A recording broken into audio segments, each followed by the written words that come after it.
नमस्कार, इझी रंगोली 51 या चॅनलवरती तुमचं पुन्हा एकदा मनपूर्वक स्वागत आहे। आज आपण एक अतिशय सुंदर रांगोळी काढणार आहोत, जी तुम्ही सणासुदीला किंवा घरी कोणताही कार्यक्रम असेल तर आवर्जून काढू शकतात। तर सुरुवातीला आपण रांगोळीला लागणारे ठिपके 9 ते 9 ठिपके या पद्धतीने काढून घेतलेले आहेत। त्यानंतर आपल्याला जे सर्वात टोकाचे ठिपके आहेत त्याच्यावर अशा उभ्या आणि आडव्या रेषा काढून घ्यायच्या आहे। त्याच्यानंतर त्याच्या तिरकसमध्ये आपल्याला तिरकस ठिपक्याला रेष काढायची आणि परत त्याच्या तिरकस ठिपक्याला रेष काढायची, म्हणजे एक व्ही शेप तयार होतो।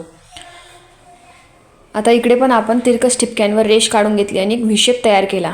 व्ही शेप तयार केल्यानंतर परत आपल्याला आजूबाजूच्या ठिपक्यांवर जोडून असं एल शेप तयार करायचा आहे आणि त्याच्यानंतर परत तिरकस ठिपक्यांवर जोडून आपल्याला ह्या पद्धतीने व्ही शेप तयार करायचा आहे, म्हणजे ह्या पद्धतीने आपली एक छान अशी डिझाइन तयार होते।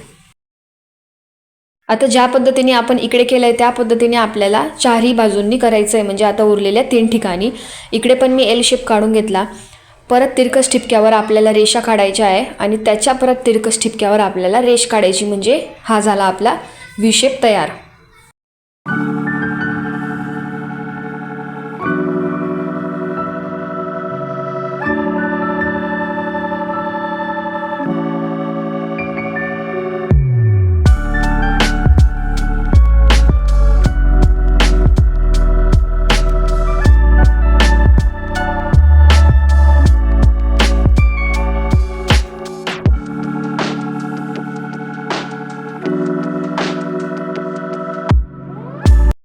आता जे शेवटचे राहिलेले ठिपके तिकडे पण आपण याच पद्धतीने करून घेऊ। टोकाला मी एल शेप तयार केला, तिरकस ठिपक्यांवर आपल्याला दोन्ही साइडनी जोडून घ्यायचं आहे।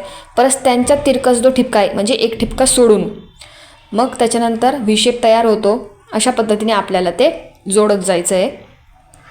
मध्ये बघू शकतात तुम्ही एक स्क्वेअर सुद्धा तयार होतो, असे 4 स्क्वेअर मधल्या भागी तयार होतात। आता मध्ये जे 4 ठिपके राहिलेले आहेत त्यांच्यावर मी फूल काढून घेत आहे, म्हणजे कळ्या काढून घेत आहे।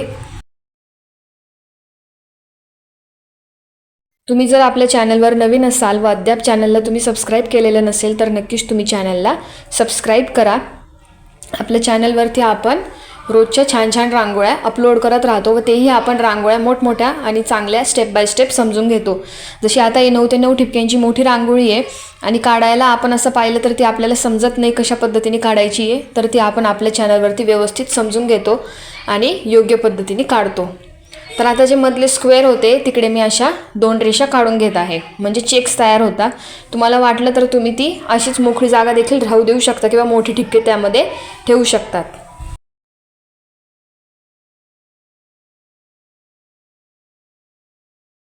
तर ही रांगोळी आपण व्हाईट टाईल्सवर काढतोय, म्हणून त्यामुळे मी व्हाईट कलरचा वापर केलेला नाही आहे। तर व्हाईट टाईल्सवर काढल्यावर आपली रांगोळी दिसत नाही, म्हणून मी जो आपला वेस्ट कलर होता, म्हणजे नेहमी आपण रांगोळी काढतो तर त्याच्यातले जो मिक्स करून वेस्ट कलर तयार झालेला आहे मी त्याचाच इकडे वापर केलेला आहे, जो तुम्ही बघू शकतो की वाटत पण नाही आहे की तो वेस्ट कलर आहे। तर त्याला आपण अशा पद्धतीने रियूज करत आहोत।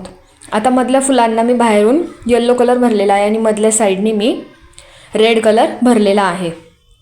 आता त्यांच्यावर आपण व्हाईट कलरच्या कॉम्बिनेशनचे ठिपके ठेवले, मग आपला व्हाईट कलर व्यवस्थित उठून दिसतो।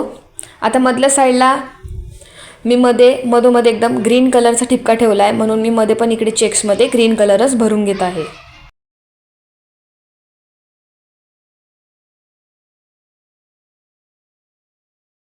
आता मध्ये जी जागा उरलेली आहे तर तिकडे मी या पद्धतीने एक छोटी डिझाईन काढून घेत आहे, म्हणजे फुलासारखंच ते तयार होतं आणि त्याच्यात आपण पिंक कलर भरून घेऊया।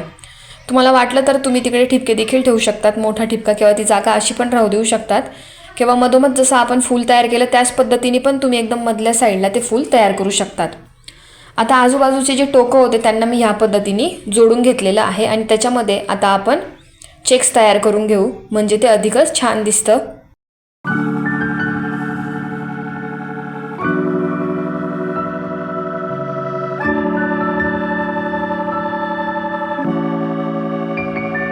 आता आपल्या रांगोळीमध्ये आपण फुलं, मग नंतर वेगवेगळ्या पद्धतीचे रंग आणि त्यानंतर मध्ये मध्ये रंग न भरता काहीतरी वेगळं तर आपण चेक्सची डिझाईन काढलेली आहे, म्हणून तुम्ही बघू शकतात की आपली रांगोळी खूपच उठून दिसत आहे। आता आजूबाजूला मी इकडे डार्क ग्रीन कलरचे ठिपके ठेवून घेतलेले आणि त्यांच्यामध्ये येलो ठिपका ठेवलेला आहे। आता वरती जे व्ही शेप राहिलेले होते जे आपण काढलेले त्यांना आपण असं जोडून दिवा काढून घेणार आहोत। तर या पद्धतीने सर्व बाजूंनी आपले दिवे तयार होतील। तर अशा पद्धतीने खूप छान अशी आपली ही रांगोळी बनवून तयार झालेली आहे. तुम्हाला जर रांगोळी आवडली असेल तर व्हिडिओला लाईक करा, जास्तीत जास्त तुमच्या मैत्रिणींपर्यंत शेअर करा आणि चॅनलला सबस्क्राईब करा. थँक्यू.